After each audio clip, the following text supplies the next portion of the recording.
ISS verificavam a correspondência que entrava e saía do campo. Se algum prisioneiro transgredia, ele podia ser punido e excluído do departamento. No primeiro andar estavam os escritórios do suboficial das SS, do supervisor de trabalhos forçados e do diretor do campo. Esses 3 oficiais das SS tinham grande influência na forma de tratamento aos prisioneiros do campo de concentração e nas condições de seus barracões. Esses oficiais também foram os que mais ordenaram operações de assassinatos. Também no campo especial soviético, a Torre A foi a sede administrativa.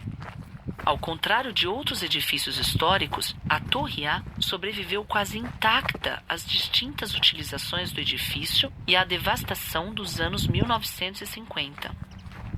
A partir de 1961, na Torre A estavam os escritórios no Monumento Comemorativo e Memorial Nacional.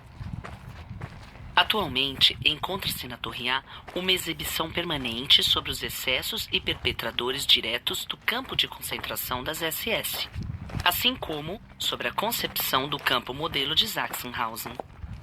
Você encontra mais informações sobre a exibição no primeiro judeu polonês e residente em Berlim. Chegou ao campo de concentração de Sachsenhausen em setembro de 1939.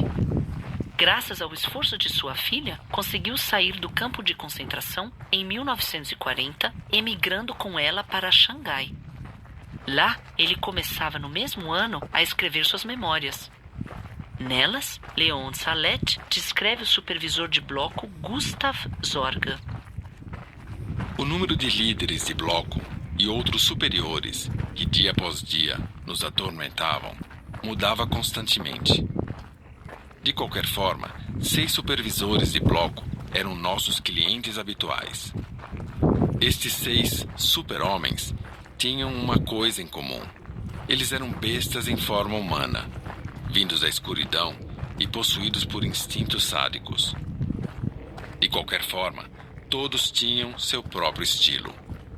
O mais selvagem de todos foi o Gustav de Ferro. Embora ninguém esperava que, à primeira vista, sua força e resistência pudessem ser de ferro. Ele tinha 1,70 m de altura. Seu corpo, porém, era frágil e subnutrido. A cor escura de seus cabelos e de sua pele, assim como a sua postura curvada, desmentiam o mito da raça nórdica alemã. Só ou acompanhado, ele vinha até nós e sempre dispunha de um instrumento de tortura, indiferente se de borracha, madeira ou de ferro. Os bastões eram longos. Quanto mais longo, melhor. Pelo menos 1 metro. Do contrário, a surra não lhe trazia diversão. Ele costumava debruçar-se sobre nós, e com um grito esquálido de guerra e um vislumbre insano em seus olhos, enquanto a baba lhe caía pela boca faminta, golpeava-nos com o bastão às cegas e para todos os lados. A surra durava até que os bastões, as armas do crime, estivessem destruídas e despedaçadas pelo chão. Então, chegava o clímax de sua orgia selvagem. Ele dançava de alma lavada, como se nada houvera ocorrido.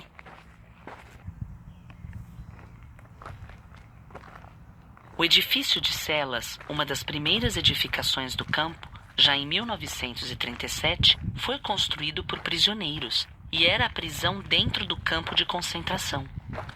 Se localiza no anexo da antiga prisão e está constituído de 3 alas em formato T.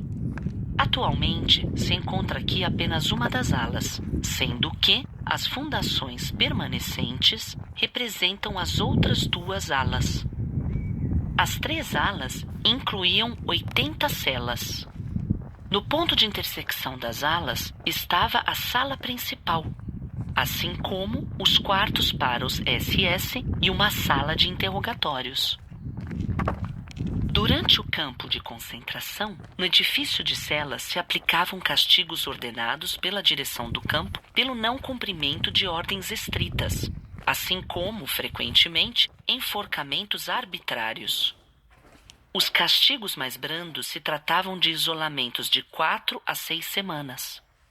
Os mais severos, de isolamentos em uma cela escura, onde, durante todo o dia, o prisioneiro não podia deitar-se nem sentar-se. No edifício de celas também era aplicado o castigo de palmadas, onde os prisioneiros eram deitados sobre um cavalete especial, conhecido como cavalo de palmadas, e açoitados nas nádegas já nuas. Um dos castigos mais brutais, a estaca de pendurar, era exercido nas estacas do pátio. Os prisioneiros eram pendurados com suas mãos presas pelas costas, frequentemente por horas. O edifício, duplamente protegido, também foi utilizado pela Gestapo, a polícia secreta nazista, para prisioneiros proeminentes.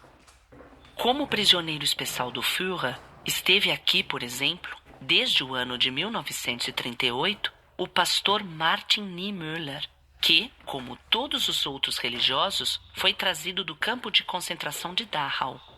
Sobre seus 7 anos de detenção em Sachsenhausen, disse ele: E quando me perguntam, foi tão ruim assim?